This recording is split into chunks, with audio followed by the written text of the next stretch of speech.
Here's the truth. Even though you make more than most people, you feel behind financially. Not because you're bad with money, but because there's no money system in place. You're saving some money here, investing there, or paying off debt when you have extra money lying around, which realistically doesn't happen as often as you'd like. In this 2-hour course, I'm going to be helping you build your own personal finance operating system using the income that you already have so you can finally have your money working for you. This is an 11-step process I've refined over years in corporate finance and by helping families like yours build clarity, consistency, and real momentum in their net worth. Each step matters, the order matters. So if you skip a step, the system will break. So follow them in sequence and let the results compound. Let's jump into it. Welcome into the personal finance operating system. This is the first step. And yes, it's actually step 0, not step 1. So you might be asking, why is this step 0? Well, in life, we've normalized the idea of things like getting our vitals checked when we go to the doctor, maybe taking a before picture for a fitness program,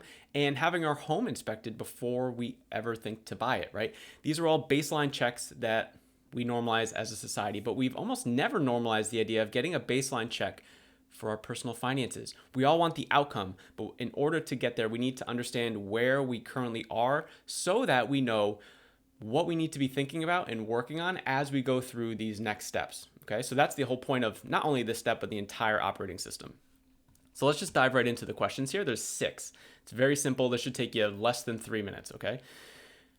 Question number 1, how clear are you about where your money is going each month? 1, not clear at all. 10, extremely clear. 2, how would you describe your current money system? 1, if you feel like you don't really have a system, and 2, you have a fully dialed and automated system. 3, how much financial stress do you currently feel in a typical month? 1, constant stress. 10, almost no stress or no stress. Number 4, how aligned does your money feel with what matters most to you? 1, meaning it's not aligned to the things that matter the most, or you're not even sure what matters the most to you. And 10 is yes, everything is fully aligned. Number 5, how confident are you that you'll hit your biggest financial goal in the next 12 months? Not confident or extremely confident. And number 6, if you could make one meaningful improvement to your finances in the next 30 days, what would you want it to be? Right? So this is just a quick check. It didn't take me very long to read it. You might take a couple seconds to think about each one.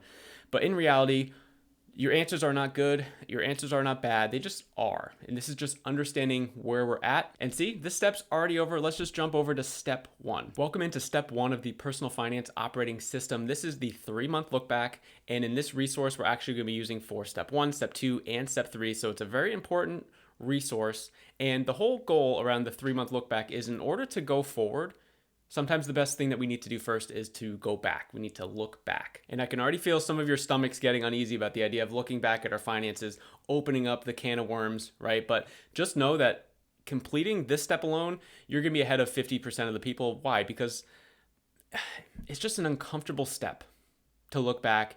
There's shame that's brought in, there's judgment, but it actually is just, we're just trying to gather information. We're trying to recognize patterns that have maybe occurred. Okay, so why 3 months? Why not 1 month? Why not a year? I found that over the last year plus helping a bunch of people in this process, 3 months is kind of the sweet spot where 1 month is definitely not enough data. There's too many swings month to month, right? And if you think about your own life, your own personal finances, there's things that pop up this month that won't occur in the next month and vice versa, right? 1 year is pretty heavy. Now, I will say, if for the psychos out there, if you want to do a year, then you do a year. The more data, the better. But 3 months is really a great sweet spot. It gives you a lot of context into at least what's happening. And by the way, this doesn't have to tell you everything about your personal finances. We're just trying to get started. We're just trying to move in the correct direction for the next few steps. So after you've done step 0, the baseline, we're taking that information, those thoughts, and we're just sort of moving to the next logical step, which is now we're just getting a little more data. So how this is going to work is we're going to look at however we've spent money. So look at bank statements, look at credit cards. If you're a 100% cash user, this is going to be pretty tough. But for most people, you'll just be able to use your bank, your credit card. And the best part about looking back in finances is that all of your transactions are timestamped. So the date, the amount, sometimes it's already categorized into what it is, right? It's pretty great. So you can look back, think about it in like other realms of life. Like we don't really timestamp stuff with, friendships, relationships. health and fitness. Like we don't really timestamp any of that. So looking back can be tough, but it's such a benefit that we were able to do this in our finances. And really there's two ways to do this. There's the manual way and there's the automated way now that we have, tools like AI and everything like that. So first we're going to go over like the tools and the AI. And if you're not comfortable with that, that's totally fine. We'll talk about the manual way closer to the end of this. So once you've gathered all the data from your financial institutions, this could be either getting statements of each month, or if your financial institution allows, you can do custom date ranges, right? So you can go, like in this case, you can go October 1st through the end of December, right? As a custom date range and just get one file, either a PDF or a spreadsheet version. I think the spreadsheet version is going to be a little easier for what we're doing here, but just get what you can. Again, we're not trying to be perfect here. We're just trying to take small incremental steps forward. So get that information and then go over to your favorite AI of choice. I use ChatGPT. It doesn't really matter. I've created this prompt. I've actually tested it out a bunch of times working with people and just kind of on my own in order to take the data, take our financial transactions and give it some sort of output that would then fit into this file, which we're going to talk about in a second. First and foremost, the most important thing is absolutely do not give your AI any personal information like a bank account or anything that you don't want it to have. Don't copy and paste it into here. Okay, so we don't really know what they're using this for, where it goes. So if you're comfortable using AI, I would just do like the transactional lines. It's like, okay, October 1st, I spent this amount for this thing, blah, blah, blah, right? Just that information. So you might need to tweak around your file a little bit to make sure that you're not sending it any private information. So basically here's the prompt. I've already done this in a chat, so I don't waste a lot of your time, but basically it's saying, please take these list of transactions from my bank account or credit card. You can customize this to either say bank account, credit cards, you can remove that, and organize them into a simple table with the following headers. So date, it's basically this. So basically date with this format, the month, the amount, the category, and then a brief description.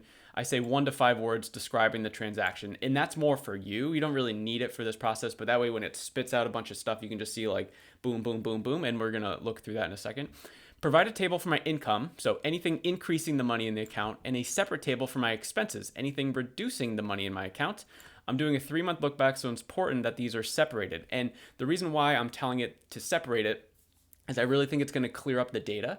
You don't want to have expenses and income in the same table. The 3-month look back is just for our expenses. We're also doing a kind of a look back for our income as well, but the whole point of the 3-month look back is really just for the expenses. Make sure the expenses show as a positive number for this exercise. That's going to help again in the next part of this process. For the category, do not give me multiple categories on any line item. It is your job to narrow it down to one category. Before I share the transactions, please confirm you understand. This is an important part here. So before you even copy and paste anything, make sure that you add this kind of context in so it gives you back like, hey, here's what I'm going to do. And the multiple categories thing, I've really struggled with this, trying to figure out a way to have AI not suck with this. In my experience, what I found is you'll do a transaction and the AI just doesn't know what it is. It'll say like gas/convenience or restaurant/bar. And then there's all these different variations. It's like restaurant/lounge. And it's like you have all these different variations. We don't want that. At the end of the day, we should probably have like less than 20 different categories. And as you go along, we can like add more to these, but I just think just to get started, we don't want to overwhelm ourselves, okay? So then it came back and it said, okay, yeah, here I understand. Here's what I'm going to do. Great, blah, blah, blah. So just kind of read through it, make sure it understands. If not, just kind of really try to nudge it in the direction that we want it to go. Hey guys, real quick, if you're liking this, each of the 11 steps in the operating system has their own unique resource, and they can all be downloaded for free in my personal finance community down below this video. It's called Dollar Discipline University. So if that interests you, come check it out. If not, just keep enjoying it and keep building that operating system. So here we go. I just copied and pasted transactions. Okay, great. And now confirm, below is the organized 3-month look back, split cleanly into income and expenses, formatted exactly for this. As you can see, it's broken out income, money in an account, and then money out. And again, this is kind of what we care about the most. So what we're going to do is we're going to look at this whole table and just kind of make sure that this makes sense.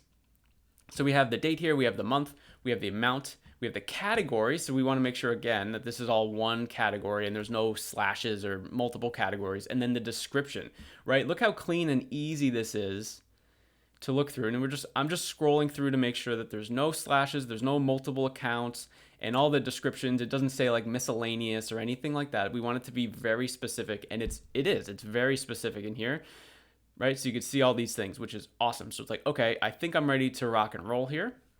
So what you're going to do is just take this starting at the first like date or whatever and just kind of scroll down. It's going to let me scroll. There we go. And we'll go all the way down, right? And then right click, copy. And then we're just going to paste this right into our 3-month look back file here. This file is set up to make it as easy as possible for you. You do not have to be a spreadsheet whiz. This is Google Sheets, but even if you're not good at Excel, it doesn't matter. I set this up so that anyone on any skill level can work through this. So we're just gonna right click and paste special values. And I'm not gonna do it here just because I've already stuff in here, but that's what you do, and it would populate in this list. And then what's happening over here is this is now a pivot table, which is grabbing all of this data and it's now summarizing it, right? So you might have multiple mortgage categories, but now it's giving us one mortgage line item and showing us each of the months, okay? So that way we don't have, you might have hundreds of transactions here after doing all of this for 3 months or even thousands, I don't know. But this pivot table will summarize all of it. And what's great is, and this could be for you manual users later on, you could add a category at any time or add a line item, right? So 12, okay. And now I'm just gonna add a category.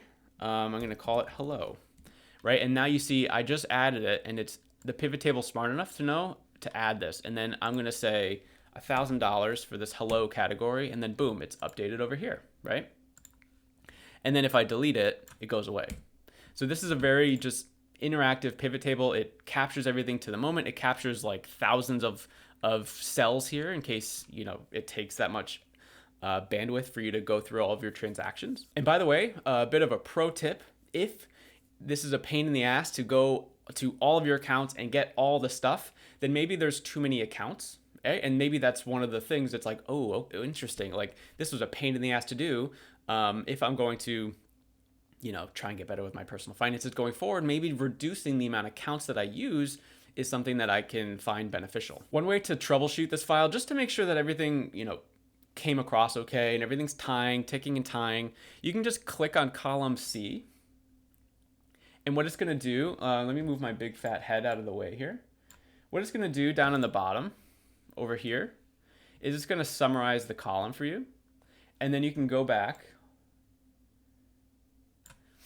to here and just kind of double check like, okay, is the total of the pivot table, so if we go to the grand total, 8,186, right? And the sum of this is 8,186. So this is a check that, yes, I'm capturing all the data that I've entered here. The pivot table is doing its job. Okay, and then what we want to do is we want to take this pivot table, once we've sort of confirmed like, okay, this seems reasonable, this seems good, we want to take all this information and put it into this 3-month look back expenses tab. So I want to take all the categories. So I'm going to copy. So I'm left clicking here, dragging down. And then if you right click, copy, and then we go to 3-month look back expenses and we just copy it into here. Okay. Then we go back to the expense transactions and we're going to take the 3 months. We're going to copy all of this data across. So make sure it's aligned with what you've copied already for the categories. And we're going to copy this here for the 3 months that we're looking at. Copy. And then we just simply paste values into here. Now what this has done, it's basically taken the pivot table and added it to the next step, which we're going to talk about in a second, but it's given us an average actual for all the 3 months. And this is where we're going to now pause on the number stuff and get into step 2. Welcome into step 2 of the personal finance operating system. This is the North Star goals. And what we just did was we just looked at our 3-month look back. We got all the data, right? And if you made it to this far in the process, congratulations, because literally 50% of people have fallen off already. So just know that you're making moves and you're very serious about trying to level up your personal finances, whatever that means for you. But the North Star goals is how I think about this is things that matter to us the most. So these could be life goals, they could be financial goals, they could be non-negotiables. So it's the things that we want to align our money to, right? And not just our money, but all of our resources like time and effort and sacrifices that we make. So what have we done so far? We've gotten our baseline with those 6 questions. We've gotten a little bit of data going back 3 months. We've understood some of the patterns, right, that have occurred just over the last 3 months. And now it's time to say, okay, what do I want to happen moving forward? Because at the end of the day, you're still watching this because there's some sort of transformation in your personal finances that you're after.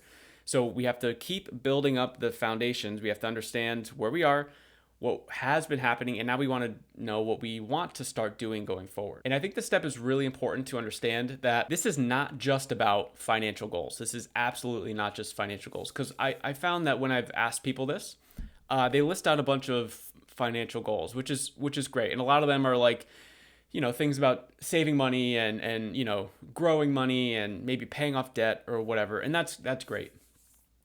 The reason why we need to have a whole mix of these things, life goals, financial goals, non-negotiables, is because we need to be able to wrap our why around things that truly matter to us, right? Because if we just say, yeah, it's really important that I save X amount of dollars every month and X amount of dollars every year, it's like, well, why? It's like, oh, well, because I want, time freedom with my family, my spouse and kids or whatever. And it's like, okay, so it's really like so your spouse and kids then are a life goal of yours. There's something in there for that. So inside of the 3-month look back worksheet, there's a tab, northstar goals, down here. And it's very simple, okay? I have 10 areas here. You could do less, you could do more, but just understand that what we're trying to do here is list out the things that matter to us the most. And then anything not on that list, we're giving ourselves permission to kind of trim the fat around. That's the trade-off that we're going to have to make in order to find additional money in our finances every single month to be able to make this financial transformation a reality. So the goals that you want to reach is currently in the finances that you already have, the income that you already make. We just need to unlock it, right? So you don't have to get a side hustle or sell that weird thing in your basement on eBay to make a few extra dollars. I mean, sure, those things are great, but at the end of the day, like, the money already exists. Now, would it be beneficial to increase your income? Yeah, of course, right? That's always beneficial.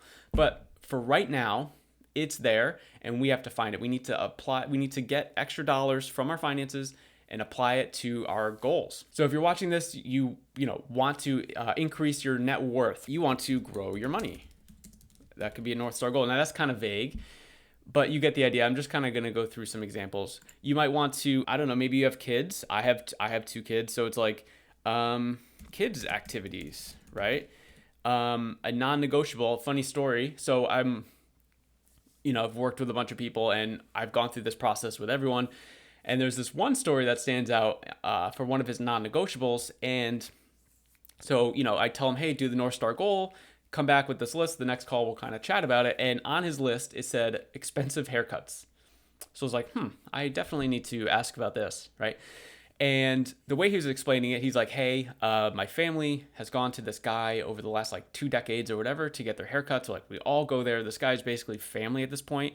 And while his haircuts are crazy expensive for the norm of what haircuts kind of should cost or whatever, he's like, it's just a non-negotiable for me. This guy's family. And it got to the point where this guy was telling me this and he was almost defending the decision to have it on the list. I would think he's crazy or something, right? So put expensive haircuts on the list. Guys, this is your list. This isn't my list or anyone else's list. Imagine if I sat here and I said, here are the things that you need to prioritize. You're not going to listen to me. You're going to listen to yourself, right? But just know the more things we put on here, the less wiggle room we're going to be able to have to kind of trim the fat, right? So if you put everything in your life on here, everything, all the financial goals, all the life goals, everything that you're currently doing in your life, it's going to be hard to really find any areas to kind of squeeze out because at the end of the day, this is all just about trade-offs. So, okay, here's what I've been doing with our money. That was the 3-month look back. And now here's what I want to start doing with my money, my other resources, time, effort, sacrifices, etc. So let's say it's these things. Now it's, okay, why is this important to you? It's like, well, you could say safety net or time freedom here. Kids is most important in my life. So it's like, I want to keep them busy. I want to keep them happy. I want to give them new experiences, right? You could write all these things, expensive haircuts. It's like, barber is family. Don't care how much he charges, right? The why has to be strong enough to be able to keep going.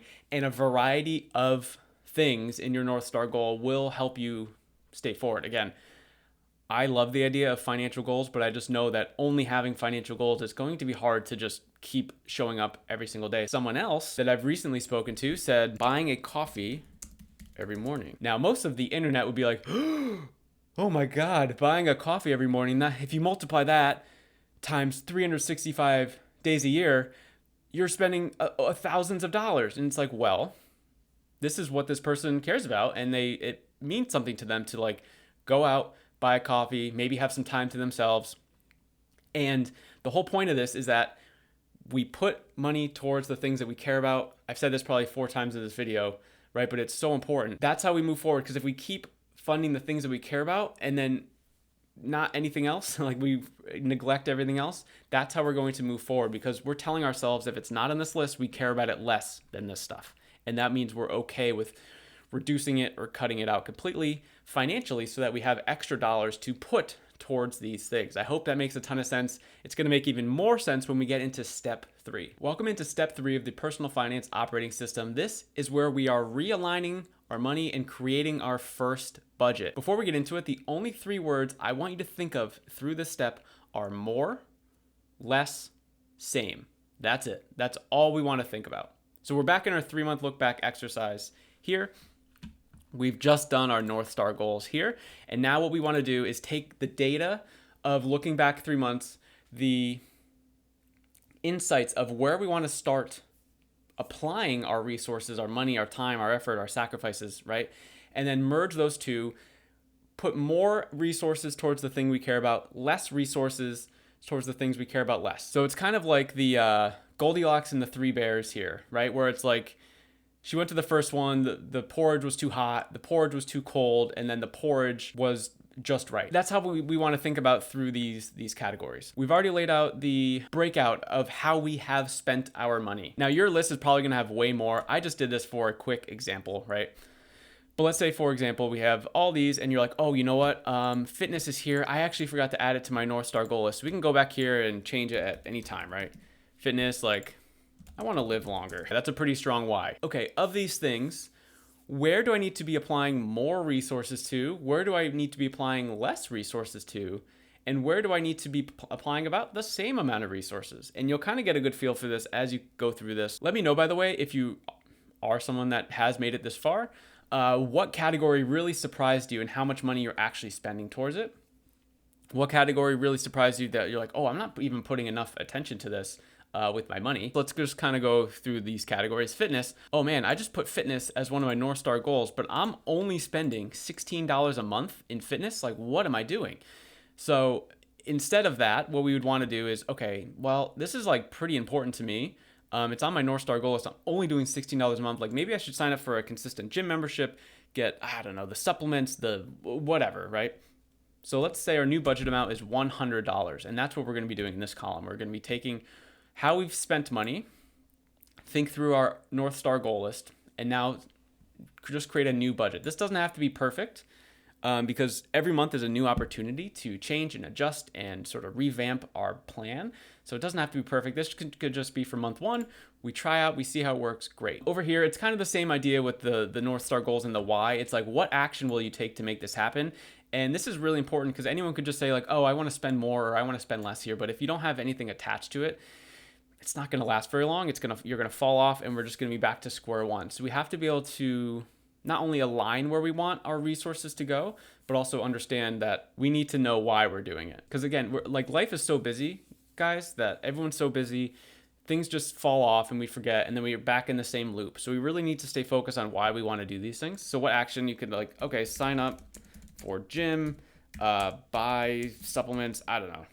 What do people do when they're trying to get jacked and ripped? So this, the $100, we would consider that to be a more, right? That's obviously more than our average actual. So as I'm going through these, what you're going to see is this column here, monthly savings. Red Red or green, it doesn't mean bad or good. By the way, it's just a visual to show you. So red just means that we're in our new budget, we're now spending more than our average of the last 3 months. Green will mean that we're spending less. Gas, it's like, okay, this is probably, this seems pretty reasonable. So we'll just say like $75 here. This is kind of a same, right? But we're just rounding. So I would say that this is a same.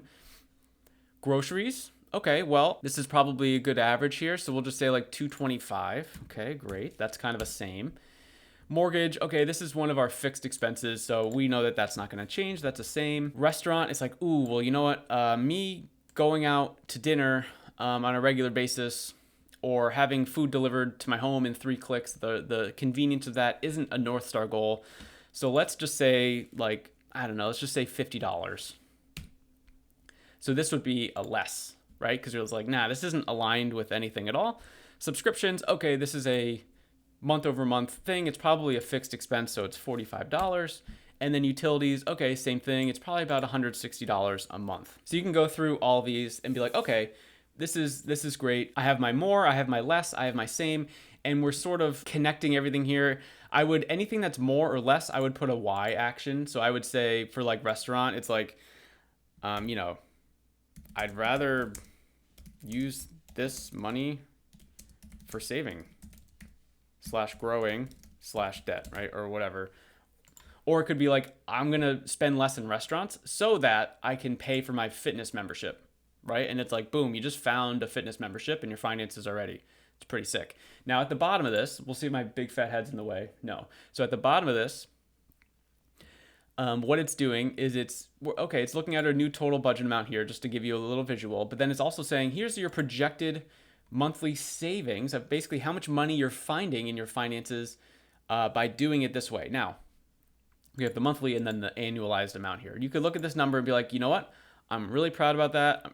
Let's just kind of move forward and go with it. Or you could be like, well, I'm not really proud of it. Let's see what we can do to sort of improve that. Then we just go back up to the top and we reanalyze where have we been spending our money, what's important to us, and we keep shifting it around. Again, you're going to have a lot more categories than this. I would like to think that as you're going through this, you're going to find way more than $73. The people that have gone through this, I would say it averages between $150 and I mean, someone found almost $1,000 a month that they're like, holy crap, right? That's why this is so valuable. But it all depends on, your income, your lifestyle, like where you live. Like there's a lot of factors in here. So I'm not going to make a promise as to how much you're going to find. But this is really the outcome of these first couple steps, is just like trying to reorganize our money with the money that we already make to be able to do the thing, right? So if you just think about it like we just talked about, I just paid for a fitness membership. We'll call it an expensive fitness membership. Let's say it's like $80 a month or something from less restaurants. That's pretty cool. So like you just funded your fitness membership by spending less money somewhere else. And that's how I want you to reframe this. It's like, it's not that you're cutting or restricting or any of this other stuff, but it's how do I realign the money that I'm spending to things that actually matter? Right? So if restaurants isn't on North Star goal list, we can't care that we're reducing it because it's going towards a more valuable thing according to us, right? And who else really matters? No one. It's our list. Yeah, keep kind of cycling through this process, guys. And until you get to a number down here where you're like, okay, this is great. I'm feeling good about this. And remember, this is obviously not money that you've found or saved yet. This is just kind of a projected number. When you actually get into the month, it'll probably fluctuate a little bit. And as you're going through each month, again, it's a new opportunity to improve, right? So that was step 3. Let me know what you guys are thinking so far, and let's jump into step number 4. All right, welcome into step 4 of the personal finance operating system. This is the monthly money overview, and brace yourself, guys, because I really didn't want to have to say this word. Brace yourselves. It's a budget. This is where we budget. Okay. And the reason why I'm being silly about that is because a lot of people cringe at the idea of budget because they think, based on what other people say and how it's phrased, is that a budget is a restrictionary action. It's like, oh man, I feel like I'm living paycheck to paycheck, so I have to go on a budget, right? But it's not about that at all. It's actually just showing us what we can do with our money, how we can be more intentional with the things, right? So far, we've gotten our baseline. We've seen where our money has been going. We've measured how we want to start spending our not only our money, but all of our resources. And then we've realigned what's been happening to what we want to start happening. And now we actually we have to start taking action on some of those things. So you've gone through all this. It's the beginning of the next month. And now we need to fill out our budget based on our new realigned budget that we just did in the last step. And then we have to start filling in the actuals. Okay, so this is the summary here. And what I really like is that I have multiple tabs. So I'm on 3, 4, 5, 6, 7, right? So you go all the way through. It's already set up for you. I have some good news and I have some bad news. I usually like to share the bad news first. So the bad news is all that effort into this 3-month look back file, right? Where we painstakingly spent the amount of time to go through, and maybe it wasn't painful because we used AI, but if you did it manually, it might have felt painful. We're never going to be using this file again. That's the bad news. The good news is we're never going to be using this file again, right? Because we're good riddance with it, right? We do need to extract some of the information from it for our new budget, but essentially we're not going to be ever having to do that 3-month look back process again, unless we fall off the wagon for a few months and we need to kind of get back on the horse and figure it out. We might have to look back and kind of see how things have progressed. But in theory, this resource is now complete. And when you open this resource, the intentional thing that I did was I put North Star goals as the first tab here. And that's because as we progress in life and we have different things happening, these North Star goals are going to change all the time. Like when I think back to when I was a single person and then in a relationship with my now wife, and now, one kid and then 2 kids, it's like everything just changes all the time. I want us to open this file and just see this North Star goal list first every single time. That way it's just like a quick reminder. It's like, okay, why am I doing this? Because we could be doing easier things with our time, right? We could be poking on Netflix. We could be, I don't know, doing these things that we like or whatever, whatever your things are. But it's like, why am I doing this? Oh, right, because of these things. And it's so important to me, right? So what I want you to do is maybe just go to the 3-month look back tab. You could copy your North Star goal list right into here, okay? And that way it's here for you to see. And then as you're going through this, maybe month over month, it's like, ooh, are these things still important to me? If it's yes, keep it. If it's not, maybe reevaluate. Maybe try to trade it with something else, right? This whole process is just about trade-offs, because we can't have it all. Like even the richest people in the world, they don't have everything that they want because they still have to figure out how to trade and get to the things that they want to get to. So that's the game here. And also we're going to go to our 3-month look back. And the idea here is to now, okay, we have the category and we have the budget amount. So we're going to just simply take all this information, and you could copy it or you could put it in its correct category. And what I mean by that is this. Let me explain how this file works, because I think that's going to be the best way to kind of move forward here. So this is a budget. I know I hate that I had to say that. And what this file is doing is it's using a strategy called zero-based budgeting. And what this means is that every dollar that comes in, we already have an idea of where it's going to go in the month, which is pretty great. We're planning. So let's say in your household, it's you and maybe your significant other. Let's say you guys both make $2,500 a paycheck. You can see some stuff shifting around already, like some numbers changing. We're going to go through all of it. Don't worry. But what we want to do is add our expected income to this file. And what this is now this is like our budget. What we're expected to make is now our budget. We are not allowed to spend more than what we think we're going to make. Right? It's pretty simple. And the idea is to spend, if we make $10,000 in a month, the idea is to spend $10,000 in a month. And no, I don't mean on frivolous things that aren't on our North Star goal list. It's, okay, what's on our North Star goal list? What are the things that we need to survive? So like for most people, utilities isn't probably on their North Star goal list, but it's like, well, I kind of need electricity. I need, water. I need all, right? We need all this stuff. So that's not a North Star goal list, but it's also a need that we need to do. We need to eat. Again, we're going through the 3-month look back process to be able to find extra money in our finances that already exist with the income that we have. And then how do we apply that money towards things that matter to us the most? So as we enter our expected income here, our total budget is $10,000. You'll see that these are now also listed at $10,000. This section here is remaining to budget, meaning this is going to tell us exactly how much money we have left to budget. So in our example, we had a $2,000 mortgage, right? So if I enter a budget of $2,000 for the mortgage, this is going to go down, right? Because it's saying, hey, now you have $8,000 to allocate. And the way I like to think about budgets or like our wallets in this zero-based budgeting strategy is, let's think about you going to some sort of event or a concert, right? I'm sure you've been to some sort of arena for a sports thing, whatever. We don't just pile in the door and sit wherever we want, right? We come with a ticket and the person shows us where to go, right? That's what's happening with our money. So let's say you have a stadium that fills 10,000 people. Each one of those 10,000 people has their own ticket. So before they even come in the door, they know that J134 is over here and it's in the nosebleeds, right? And then like section 101A, it's like the prime area of where you want to be seated. It's the front row to see Tay Swift, right? That's how we want to think about our money. It's like, where is the money going? Who are the VIPs? Who's the nosebleeds? Okay. And every dollar that comes into your bank account every single month, you should know where it sits in your life. So hopefully that visual was helpful. This next section here, leftover money. This is basically saying, hey, you have $10,000 to spend in your month. If we stick with this mortgage example, we know that it's going to be $2,000. We've budgeted for $2,000. It's going to be $2,000. So we're just going to add $2,000 once the payment comes out. And then boom, we have our leftover money of $8,000. So as this updates, what it's doing is it's taking the totals of each of the sections for our budget and our actuals. So these sections are as follows. We have our fixed expenses. So things like your mortgage, maybe a cell phone, cable streaming, childcare, variable expenses. So things that we probably spend regularly, but fluctuate month over month. So things like groceries, gas, utilities. I have a bucket here for financial goals.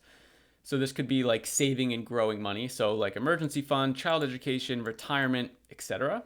And then I have a very specific category just for debt, because in my opinion, and spoiler alert for the next step in the process, debt is the least efficient thing to do with our money for most people. That's why I like to call it out here as its own category. It's technically a financial goal, but I really like the idea of separating it out, because I think once we stop paying money to other people, that's when net worth really explodes. And that's why you're still watching this video. It's why you clicked on the video to begin with. We want to start, increasing our net worth. So how do we do that? Well, we stop giving money to other people. Anyway, rant over. Actual spend is tied to leftover money. So this is saying, how much did we actually spend? So let's say, for example, I don't know, just pick a random category. It doesn't matter.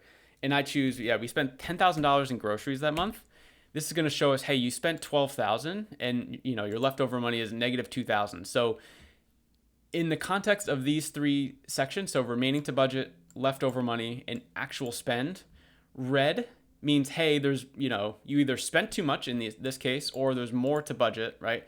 So if I were to put in $8,000, so let me just clear this out, and we'll get back to the $8,000, right, of leftover money. If we spend $8,000 in groceries, now our leftover money is zero. We've spent $10,000, and the file loves it when you match up your budget to your spend, right? So even if you're $1 over, it's just going to say like, hey, you spent more than you should have this month. Same thing with remaining budget.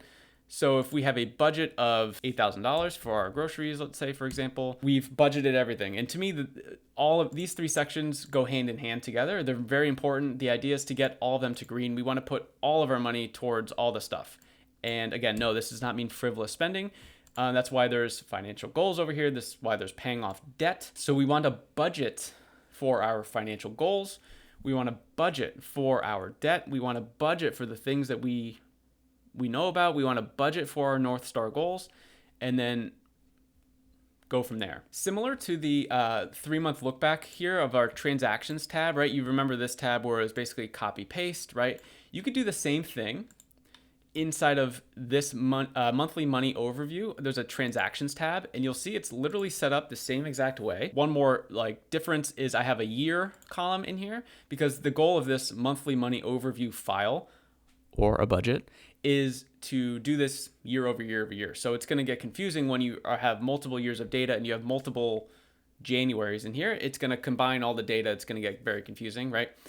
So let's just say, for example, I'm going to just take this data, right? So you would do the same process you did in the 3-month look back, where you would go to your financial institutions, you'd get the data and just copy it into here using the AI prompt. And you just copy it into here, values. Okay, for these, I'm gonna move this because the category is not correct. And then the year is 2025.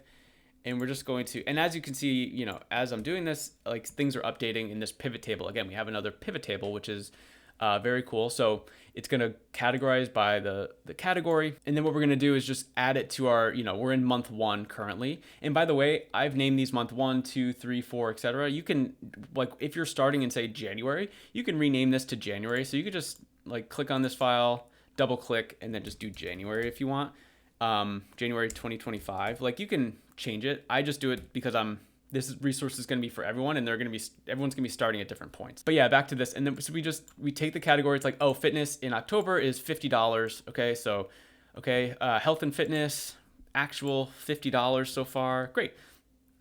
And you go through this. I'm not going to bore you. You guys know how to, enter data. So you just go through each category. You kind of decide, like, okay, what is this? Is this a fixed expense? Is this a variable expense? Is this a financial goal, or is this debt? And for fixed expenses, like, we should almost never have any variables. We should almost never have any change in the amount of dollars that we're spending each month. This is maybe where it could get a little complicated if you have, like, say, health and fitness. You have a reoccurring gym membership, but then you also have all the supplements or whatever that you buy, and that's the thing that's variable, but you still have one category where it's like health and fitness. So that would go under variable. But if it's just, mortgage hits once a month, your cell phone hits once a month, your childcare hits once a month or once a week.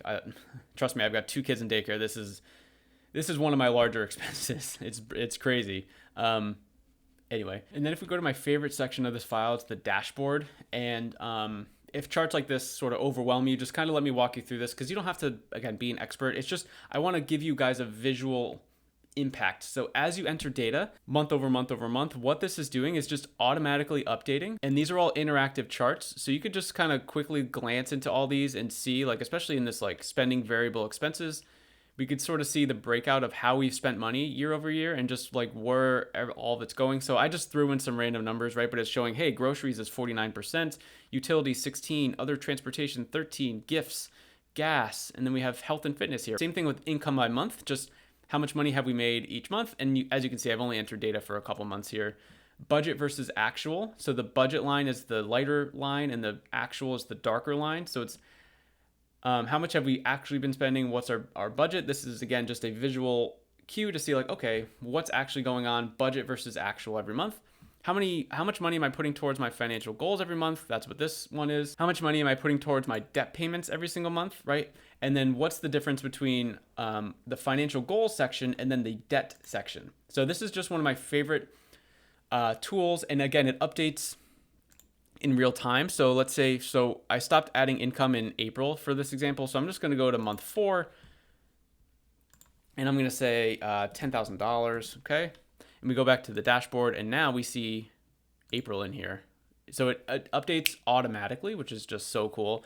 And this is not for overwhelm or for, optimization. It's just visual aid to basically, like, sort of solidify the decisions that you're making and the choices, if it's working, what tweaks need to be made. That's all this is. There's no pressure or anything. It's just kind of like you could look at this like, oh my God, wait, what? Half my variable expenses are going to groceries? Like, maybe I should look at that, because kind of month over month, it's hard to exactly see what's going on. But when you zoom out, that's all this is here. We're just zooming out and we're just seeing, hey, what's actually going on under the hood here? Because when you're in the grind of, the month to month thing, you got all this life stuff, you got jobs and kids and obligations and all these things.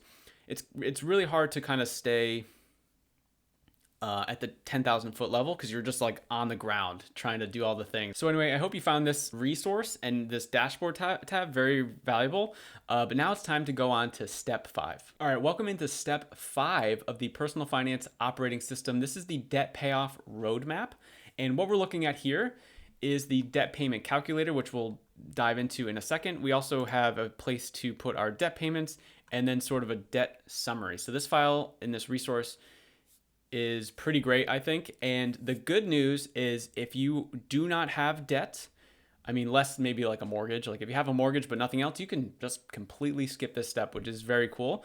Or if you have a mortgage and you still want to play around with this and look at it and put it through this, then I urge you to do that. But this is for, we'll call it the non-mortgage debt. Really, it's kind of what it's for. What's the goal of this debt payment calculator? This tab here is really just to kind of play around with different debt outcomes that we have. So in order to do that, we first have to enter all the data that we have. So we need to enter all of our debts over here. And you can be as descriptive as you want. You could be general. So as you can see, I was just pretty general with my examples, credit card 1, credit card 2, but you could put like Amex, Discover, Nissan, student loan, right? Whatever, however you want to do it, it doesn't matter. What is the current balance as of you entering this now? With the context of like, I have started entering all this data and this is my point forward with my debt where I'm going to start tracking.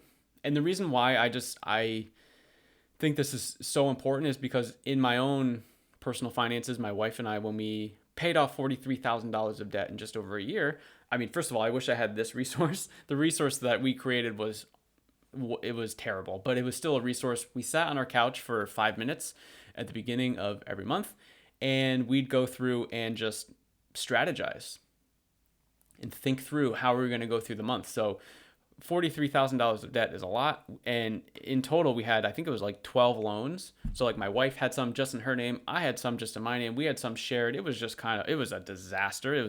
It's looking back, it's like, it was so embarrassing. But the idea of just like sitting down and putting information in here and then tracking it month over month, again, at 5-10 minutes a month, guys, that's all it takes. Okay. So what is the current balance of each of the loans? What is the interest rate of each of the loans? What is the minimum payment of each of the loans? We've got $59,000 worth of debt. Our minimum payments are $600. So let's assume in this next section here, our monthly payment, let's just assume for right now that we want to continue just paying the minimum. We want to do $600. We want to be good little boys and girls and let's just pay the minimum and let's just... We don't want to put too much towards debt. We don't want to pay people more money, right? So let's just give them the minimum. Let's give them the bare minimum. Here's 2 strategies to think about. And this is the sort of the debt payment calculator portion of it. And this is where it gets pretty exciting. So before we get into the strategies, what it's doing down here is it's taking our initial information.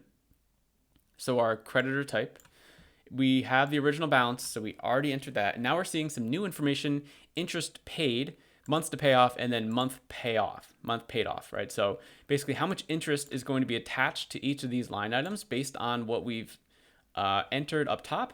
How many months in numbers is that going to take off? And then what's the date associated with that number, essentially? I think the challenge with debt in society is that someone could do this exercise and be like, oh, okay, I have $59,000 worth of debt. And that is a lot, right? That is a lot. But what we're not considering when we're saying I have $59,000 of debt is with the interest paid, we actually have like $157,000 of total debt because we're not considering the interest that's associated in paying this off. When we make a payment towards our debt, a very small portion of it actually goes to the balance here. Most of it goes to interest, right? Interest is such a killer when it comes to paying off debt. We all love the idea of compounding interest when it's in our favor.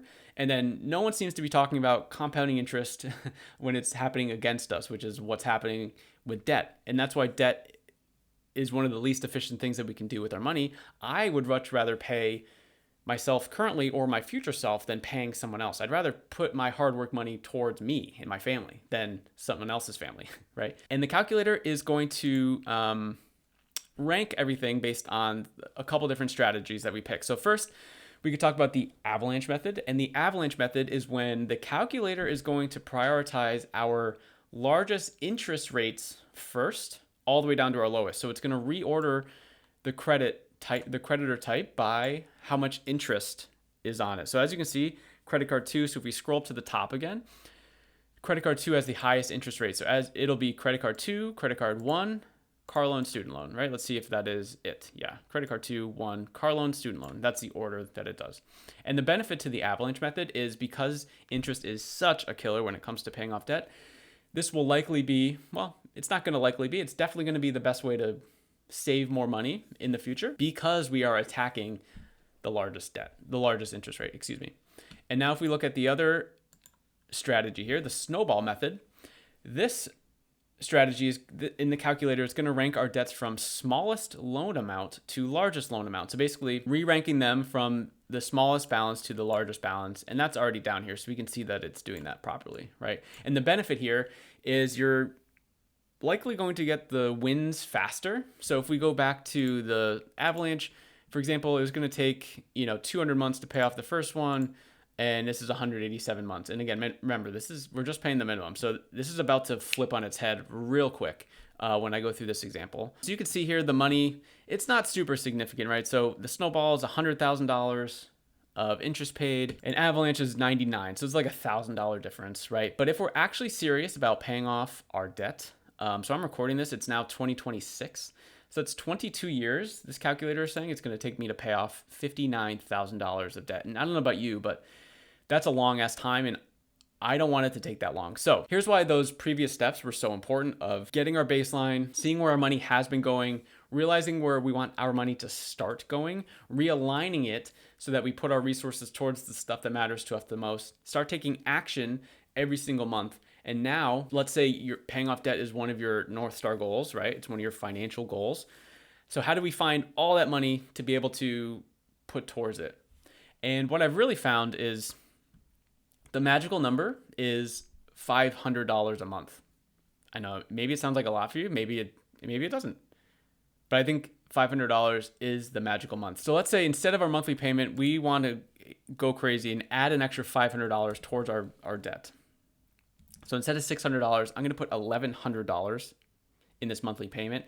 And what I want you to do as I hit enter is look down at the interest paid and the debt-free date and see how it changes. So remember, $99,000 of interest paid over the life of the loans, and February 2048. So basically 22 years. So I'm going to hit enter. And holy crap, guys, the interest went down $85,000 to $15,000, and we're saving, what is that, 17 years of our life. We're saving 17 years of stress. That's why the finding, I'm going to say $500, is so important, because imagine, like, what would you do with $85,000? 17 years. You know how long that is? That's how long it takes from someone to be born to, go through high school.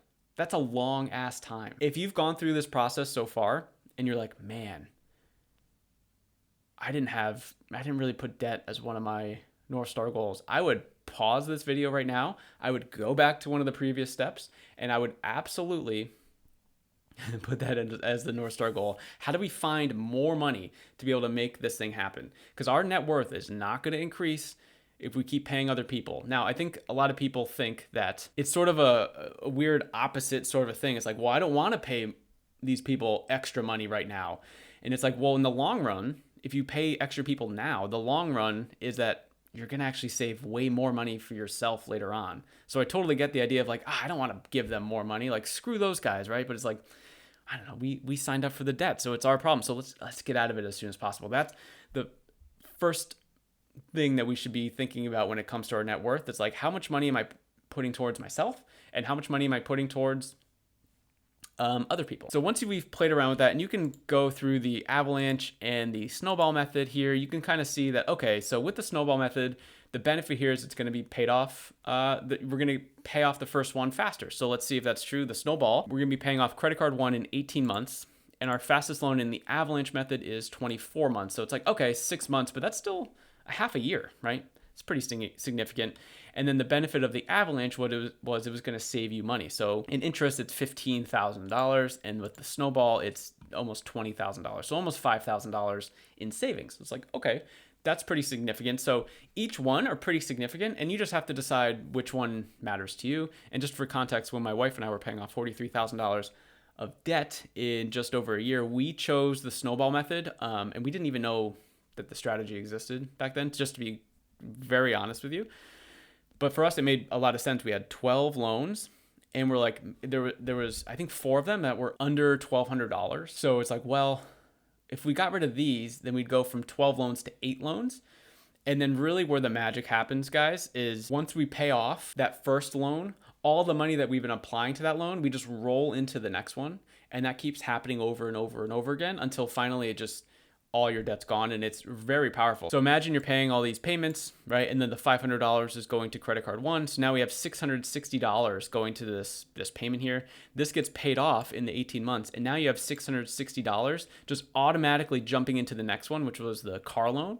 So just automatically getting dumped into this one. And then it's like you keep paying that off. And then it's the $660 plus $85, right? So $765. And you can see how this is just, that's why they call this one the snowball one. And then the avalanche method obviously sounds more intense, right? Because it's just like this huge thing coming down the mountain.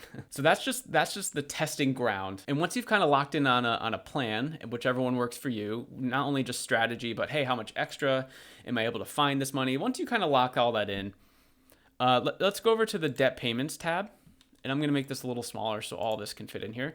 What is happening here? So after you've entered all the information, what I want you to do is just start entering payments. Okay, so let's do the actual data here. And I'm just going to go through this quickly. So credit card 2, we had the $280. So I'm going to say 280 plus the 500, so $780. Great. Credit card 1 was next. So $160 is what we're paying. Car loan, student loan was 85 and 75. Okay. So as you can see, we're making payments of $1,100. And if we do this for a couple months, let's just say we do this for 6 months. And these are the payments that we're making. So we're entering all this data in here. Great. This is just for tracking purposes. And it's just very helpful to kind of see it all visually. And by the way, this goes up to 10 different debts. So if you have more than that, it might be tough to fit everything in here. I just really, I thought 10 would be a good number. So once you add all the payments in here, then we want to go to this debt summary. And this is very cool. It looks kind of intense, but what I want you to do is take this 1 month at a time. So over here, so I've what's called grouping. So there's this big section, and let me undo it. So these plus marks here, we're going to check on it. And now this opens up month 1, which is it's connected to the payment schedule, which is going to be the next month, so February. So it's going to take our starting balance of when we started the file. It's going to look at, okay, what was the actual payment that we made? And based on the interest and all this other stuff, the minimum payment, all this other stuff, it's calculating how much money went to principal and then how much money went to interest, right? So you can kind of see we made $780 worth of payments, but only $505 went to the principal, with our ending balance of $14,495. And this happens through all of them. Now, this tab here has formulas in them, all of them. So don't override any of it. This is just for visual aid, just to kind of help you see how it's progressing through time. So if we open the next month here, March, for example, we now see that, okay, our starting balance is the same ending balance as up here. And then the same thing happens, right? Okay, we make our actual payments here. So this changes in real time. So if I go back to the debt payment calculator, or sorry, the payments, and in March, let's say I don't make this credit card payment, it's going to have this zeroed out now, okay? And here's what happens, right? We didn't make a payment, but there's still interest on the balance. So we actually lost money. We increased the principal by the $150. So our debt actually went up. So it shows you what's actually happening underneath the hood with all of your debt. And the most uncomfortable thing, I'm just going to undo all of it. The most uncomfortable thing is probably looking at it, but also seeing how much money is actually going to the principal. Like when you look at these, like $10, $5, $2, like, oh my God, like what the hell, right? We're putting money towards this, but like no money's going towards the actual principal. And that's why it's so important to apply extra money when possible. So the same thing happens here. Starting balance, we make the payment.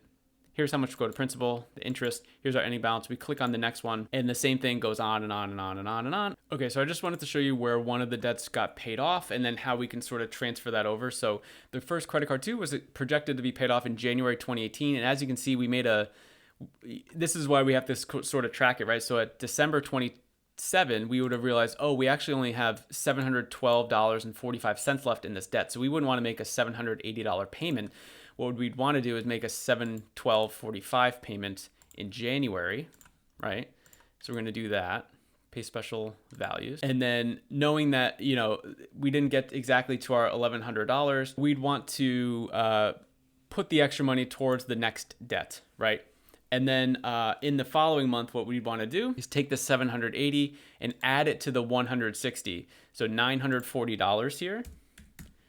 And then we still have our 85, we'd still have our 75, right? And we're still putting $1,100 towards our debt, which is really cool. Let's now step forward outside of the numbers a little bit and go to step 6. Hey guys, real quick. First of all, you should be really proud of yourself for making it this far in the operating system. There's only a couple left, so let's keep going, keep building.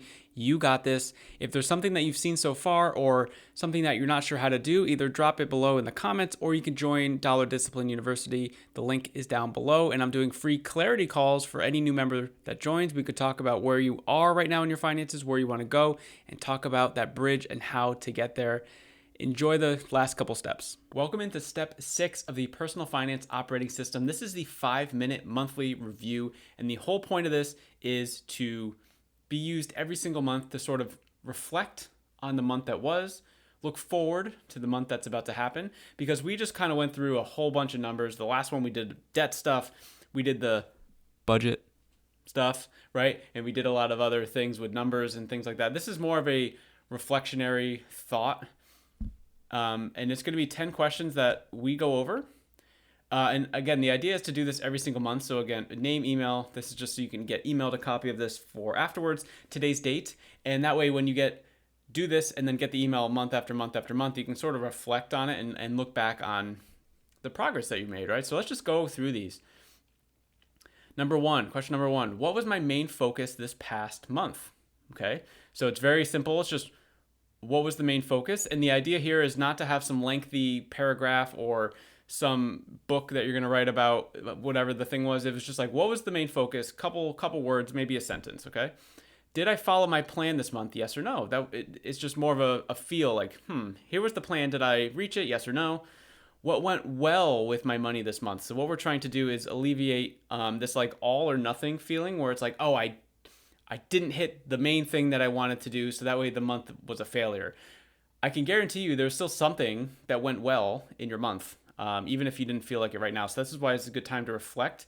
It's like, well, I had a pretty terrible month, but I was actually able to save, XYZ dollars, right? What didn't go as planned? And this, again, this isn't to like, punish yourself or remember some past thing that came up and like really dwell on it. It's more just what happened, what didn't go as planned, because going through life as a human, like all these unexpected things come up. We're very busy, right?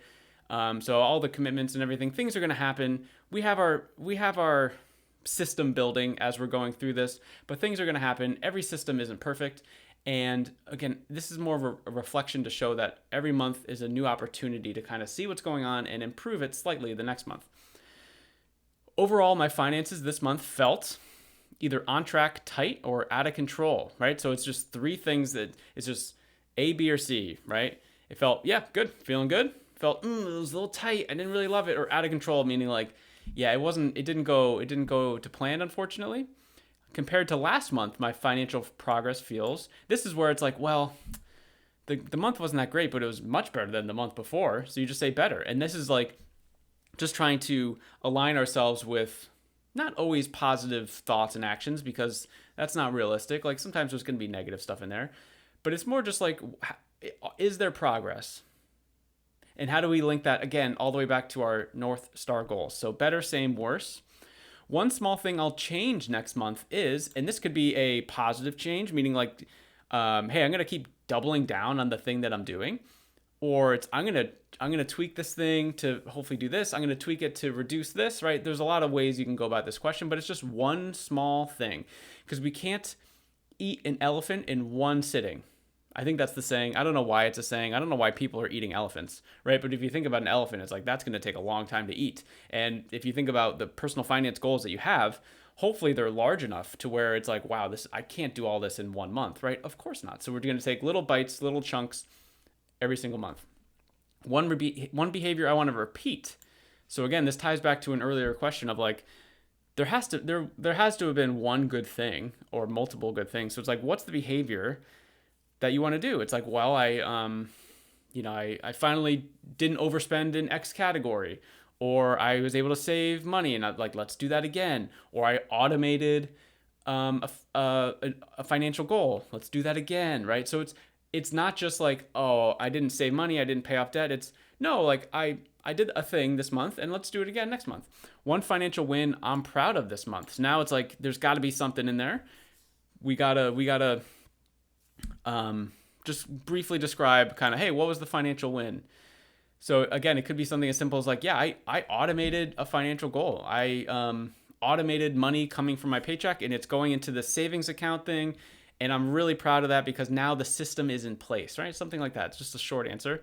And then the confidence going into next month, 1 through 10, 1 being no confidence, 10 being all the confidence. How you feeling going into the next month?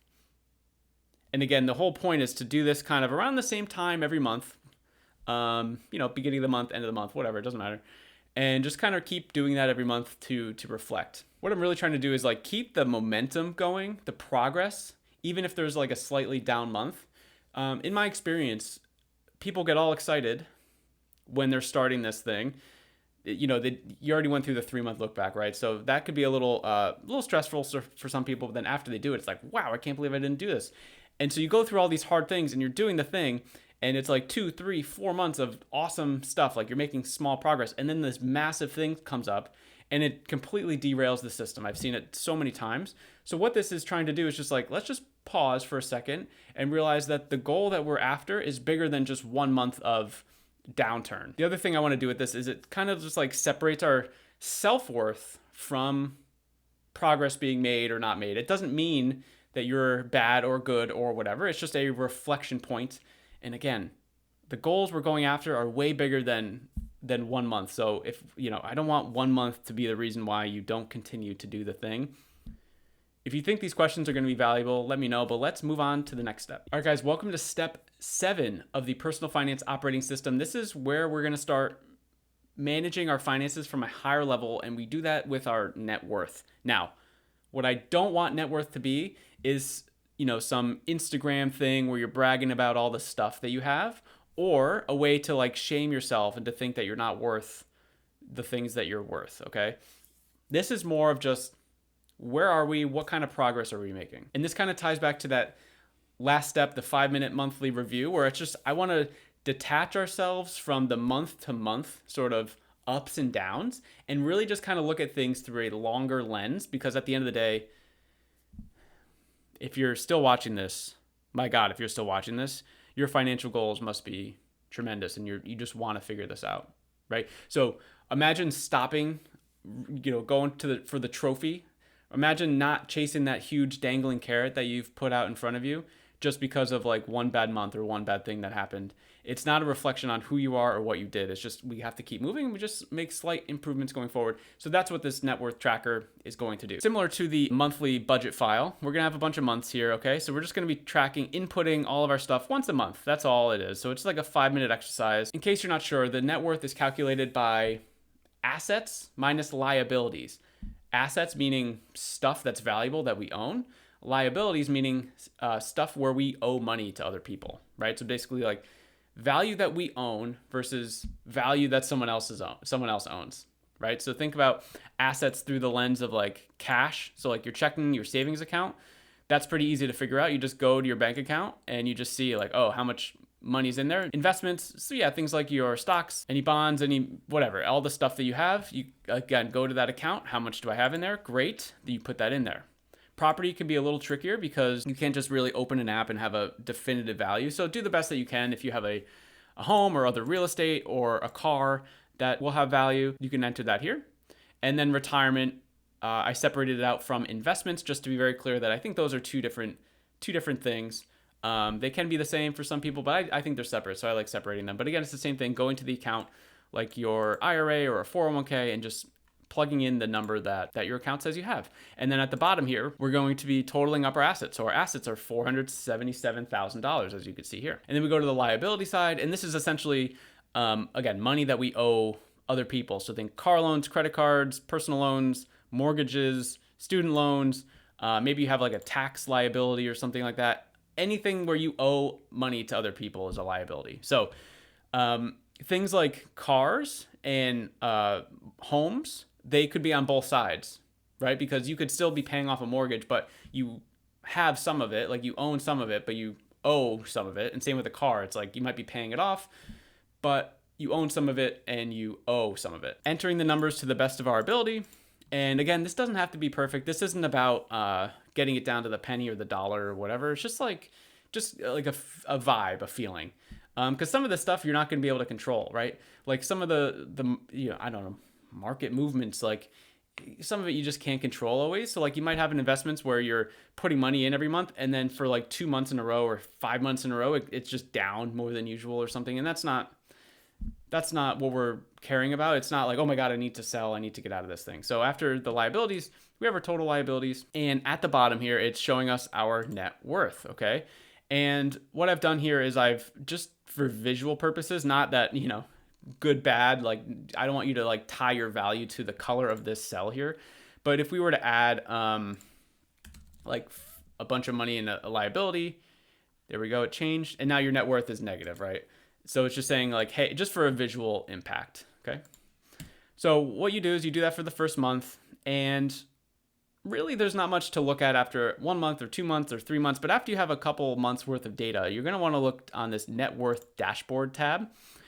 And as you can see, I've just sort of entered a few. This is just gonna capture all the data that we enter here, 1, 2, 3, 4, 5. So let's see when I stopped sort of entering, I just kind of kept it the same. So in 5, for example, 95. So let's just add, let's just say our home value went up again. Okay, and then month 6, this stayed the same, but our investments went up, right? So now if we go back, this is all happening in real time. The dashboard now look different, right? So it's just showing us this is our net worth, okay? And then this is assets versus liability. So at the end of the day, we obviously want our assets to go up and to the right, and we want our liabilities to go down, right? So this is just showing comparison month over month. Where are the assets, where are the liabilities? And then this is just the total calculation, net worth, assets minus liabilities. I think this is pretty straightforward. I don't want you to get too wrapped up into like the details of it. That's why it's pretty simple. It's just you enter and then you look. And then it's more of just, is the number going in the right direction? If so, great, do more of the stuff that you're doing. If not, we have to reevaluate and see what we're doing. And for me, the reason why I sort of carved out debt in the budget and had its own step here is I do think that sometimes that's just the easiest way to increase your net worth, is to stop owing money to other people. So if you have a ton of non-mortgage debt, I like tossing that aside. I think it's one of the faster ways to grow it faster, and it's just a great way to get feedback. And that's all we're trying to do, is just get a feedback loop. This is how progress becomes visible on a larger scale, looking at the 10,000 foot view. But I hope you like this. Let's go to the next step. All right, welcome into step 8 of the personal finance operating system. If you made it this far, my goodness, you are a beast. You should be so proud of yourself. You've gone through all the trials and the tribulations, as they say, the ups and the downs, the data and the mindset shifts. Now we're gonna go through this resource here that I called What Account to Use When. And the whole thought here is like, where are we in our stage and what problem are we trying to solve? And then what account do we need to put in to solve that problem? The way I see money is there's a couple different thoughts here. There's short term and there's long term. There's stability and then there's build. So there's short term stability, long term stability, short term build, long term build. Okay, those are 4 quadrants. So 4 areas of where we should be, what we should be doing with our money, how we should be thinking through our money decisions. By the way, none of these are better than another one. It doesn't matter if you're in short-term stability and you're thinking like, oh, I want to be in long-term build. It's not a contest. It's not like one's not better than the other one. It's just analyzing where you are. And after going through all of the steps so far, you have so much context in, your habits, what you want to do going forward, your mindset towards everything. Are we making small improvements? Are we not? How do we tweak it, right? So you have an idea of kind of where you're at in here. So I think it's a great exercise to think through. So short-term stability, this is things like your checking account, savings account, a high yield savings account maybe. And the idea here is just like having money safe and available for everyday life, day to day, week to week, maybe emergencies, etc. So I'll give you an example here. Everyone loves the idea of optimizing money. For me, this one is the most important in my personal life with my family. So we have 2 kids, we have a mortgage. So like we really want the idea of short-term stability. So what we've done is we have a buffer in our checking account that is 3 mortgage payments. So basically 3 mortgage payments is our zero in our checking account. We cannot go below that. It's just a way to have like a buffer. And then we also have a savings account, which has money in it. We also have high yield savings, which has an emergency fund in it. We have a lot of money just in this bucket. We have a lot of money in it. Someone could look in our accounts and be like, you guys are not optimizing your money at all. You could be putting your money in this account and getting, a couple percent points more or whatever. And it's like, that's great. For me, short-term stability is the foundation. Everyone wants to jump to the long-term building, and I call it like kind of think about like a building, right? You have a few floors and the top is this penthouse suite with a balcony and it overviews a beautiful thing, right? We all want to jump to that penthouse suite before we build the foundation of the building. So this to me is just the foundation of the building. So if your foundation is built on like straw, then it's not going to hold up well. But if you have this concrete, solid foundation, here's another analogy. I'm going to give you another analogy. If you were to, I don't know, try to rob a bank or something like that, you're a criminal, right? Banks have probably, I would imagine, based on the movies that I've seen, they have a lot of safeguards in the way of like a criminal being able to go into their thing and steal their prized possessions, the money, whatever it is, right?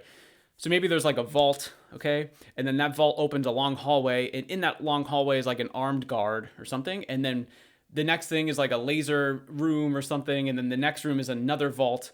And right, I don't know. There's like all these like checkpoints.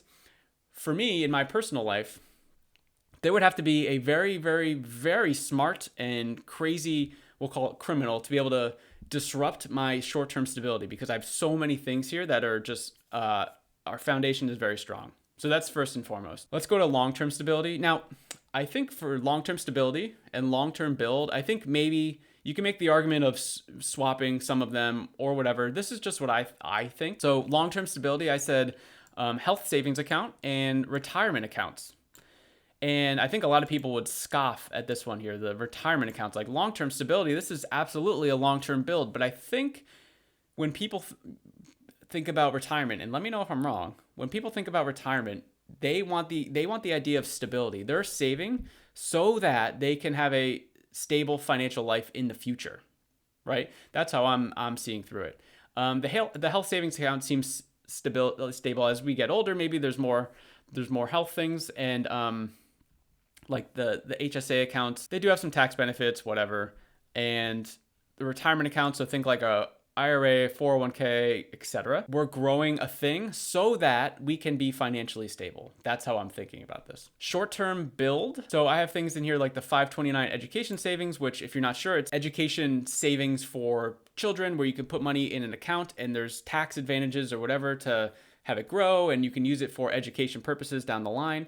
And then a brokerage account, goal-based. So what I mean by that is not necessarily like a super long-term brokerage thing. So like, for example, my wife and I, we have an account where anytime we have extra money, we just toss it in this account, and we're not really sure what we're going to do with it necessarily, but it's not for like our retirement necessarily. It's just kind of like, hey, the next thing that comes up in our life, like something we want to do or whatever. So if I scroll down here, the short-term build, grow money for specific shorter term goals while managing risk, right? So that's the big part of it too. None of this is guaranteed at all. Like when you invest in something or put money towards something, we could lose it all. That nothing's guaranteed, right? So those are the two that I have there. And then long-term build, I have just brokerage account, but for wealth building. So basically creating an account to grow wealth steadily over time through investments. There's of course risk involved here, but it's ideal for long-term investing, building net worth, focusing on growth rather than liquidity. So like this should not be the bucket that we go to first, long-term build, especially if we're telling ourselves, oh, this is for retirement.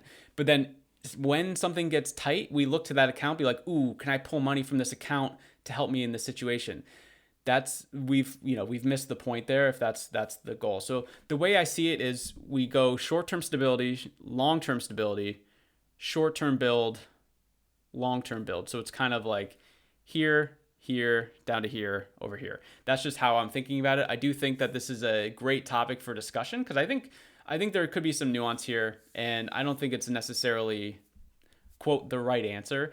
But you'll notice maybe when you saw this step, you're like, oh, great, I'm going to get the tactics on which very specific account. Like you'll notice I didn't say, hey, go do a Roth IRA. Hey, make sure you go, do a 401k if you have a job. Hey, make sure to, invest in this specific stock or index fund to grow your wealth. You'll notice that I didn't say any of that because this step is not, hey, what's the specific thing I need to do? It's what's the problem that I'm trying to solve with my money right now? And then what are the types of accounts that I need to be able to get there? Anyway, I hope you found that valuable. We're almost done, guys. Step 9's coming up next. Welcome into step 9 of the personal finance operating system. This is what I call money on autopilot. The reason why I included this here after all the things that we've already done is, again, life is hard, so I don't want us to forget about our financial goals. So the whole point of this is we want to start automating our accounts based on which quadrant we are currently in,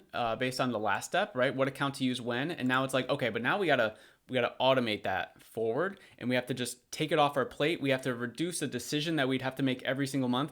Imagine going through every single month and having to remember to pay a debt, to save money, to invest in, grow our money, to save for a child's education. Imagine if we had to do all of those things every month and remember it and not forget. I mean, it's really hard. So that's why we have to automate it. And I like the phrase that it's called paying yourself first, which essentially, we can link this to all of our North Star goals, by the way, not just automating financial goals, but it's just we get paid and then we shove money to a thing that we care about. So in this case, we'll call it a financial goal because we're going to be talking about automating those in a second. And it's also reducing the amount of motivation that we need, right? Because if we had to keep doing a thing based on motivation or how we were feeling, like we would never be able to keep up with the thing. But if we just do the thing once, we set it, we forget it, it's in the back of our mind, like, okay, this is happening, but we don't have to make that decision anymore. We don't have to rely on being motivated to go on our computer and pay a thing or do a thing or reach a North Star goal, right? So let's just jump right into this. So I have 3 different sections. Really what I want you to do is just start here, get the party started. Let's automate our first financial goal. What do you want to automate first? So we click into the drop down. It's going to give us a bunch of things here. Obviously there's more options than this, but I have emergency fund, debt payoff, kids savings, investing goal, investing wealth, and then other. You could click this and just type something over here for you, right? But let's just say, I want to build up my emergency fund. Okay, great. Where is this money going to come from? Okay, let's click down here. So we have checking, savings, emergency fund, other. Okay, well, we're funding an emergency fund. It's probably not going to come from an emergency fund. Let's say checking account. So this money is going to be coming from our checking account. What account will this money go to? Checking, savings, high yield savings, health savings account, retirement, 529, brokerage accounts, etc. Right? So you can kind of choose what account. So for our emergency fund, if we want to quote optimize it, let's say we're going to put it towards a high yield savings account. Great. How frequently will we be automating money? Daily, weekly, bi-weekly, monthly? So maybe you have connected, maybe at your place of work, you can have 2 accounts or something and you shove money over, you get paid, you take money out of your account and you move it over. So let's just say it's bi-weekly. So basically every time you get paid, money goes into it. Great. How much are you committing to? Well, let's say it's $250 bi-weekly. And then the last question is, okay, is the account fully automated? You could set this up and be like, yeah, I got to do this. So it's like, okay, I'm working on it. And then, okay, great. It's set up. I think it's going to work. And then once it comes out and it works, it's like, oh, the first automated contribution has happened. So as you can see, that was a super simple process to go through, right? It was just like, what do I want to automate? Where's the money coming from? What account? What kind of account? Again, if we're going back to here, what account to use when? So what am I trying to accomplish and what account should I be using? How frequently am I going to be doing this? And then what are you committing to dollar-wise, okay? And then you could do it like, oh, wow, that was easy. So I don't want you to be overwhelmed and tell you, oh my God, you have to automate all your financial goals this weekend or else you're going to do XYZ, whatever. We're just trying to build momentum here. And that's why I called number 2 the momentum builder. So why stop at 1?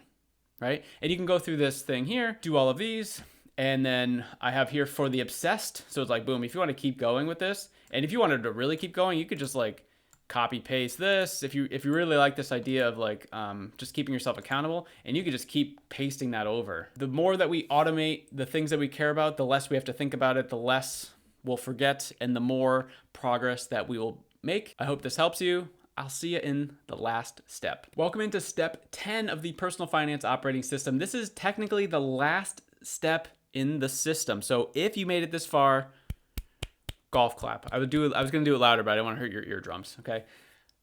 This is the financial pulse check. And you're like, huh? Wait, I thought we did that in step 0. You are correct. We did this in step 0. This final step is to see the progress that we made throughout this whole system. It's the same exact questions. There's one extra question, but it's the same exact question. And then what I want you to do is don't cheat. Don't go back to your step 0.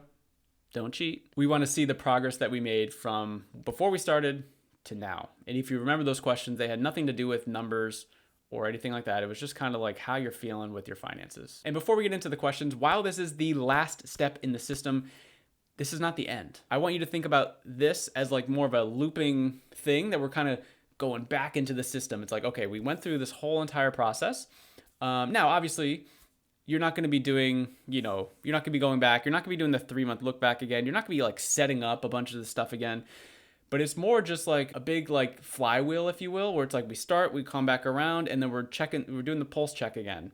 And then on a monthly basis, what we talked about a few steps ago was this 5-minute monthly review. And this will kind of go in place of the financial pulse check. Like this will be your financial pulse check going forward. The purpose of this is just like, hey, how much progress have I made going through this entire thing? So same thing, name, email, you're going to get emailed a copy of this.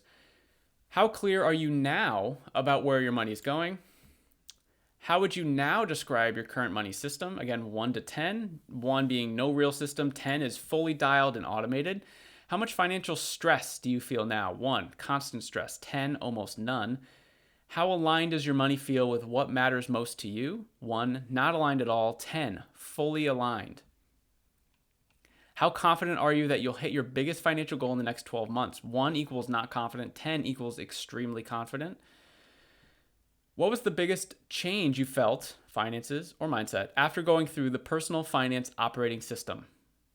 So this is just, it doesn't have to be a super long thing. It could just be a quick answer, but like, what was the biggest change you felt? It could be a number. It could be a mindset. It could be, just having the foundation and the system, wherever you think it goes, right? Wherever you think that answer is.